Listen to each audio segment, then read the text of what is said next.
Hello, everybody. I just want to say I want to talk about grunge music and punk music and where it all started. And it actually started in 1967.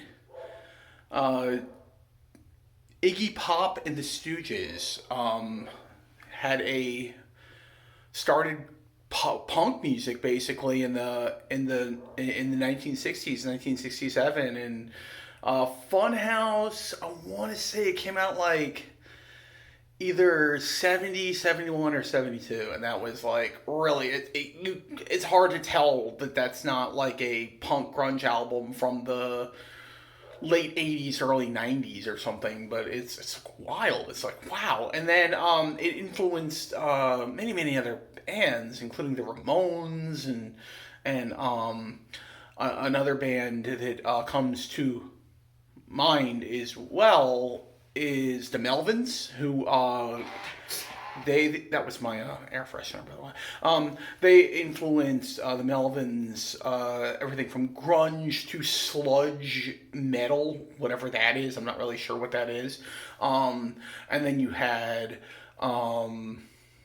Dinosaur Jr. was a big influence on grunge rock. They were kind of like an early grunge punk kind of band, kind of psychedelic.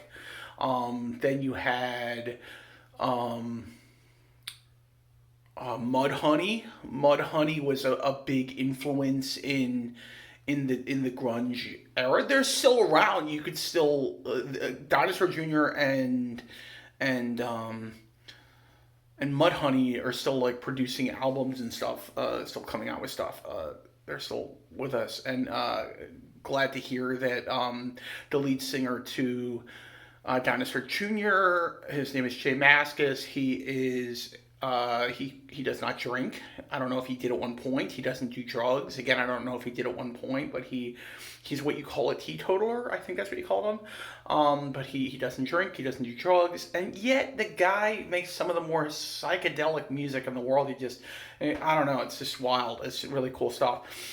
And then the Pixies obviously were big, and then bands that came after that, you had Alice in Chains, you had Soundgarden, Pearl Jam, Nirvana, obviously, and the lead singer to Nirvana, who sadly committed suicide.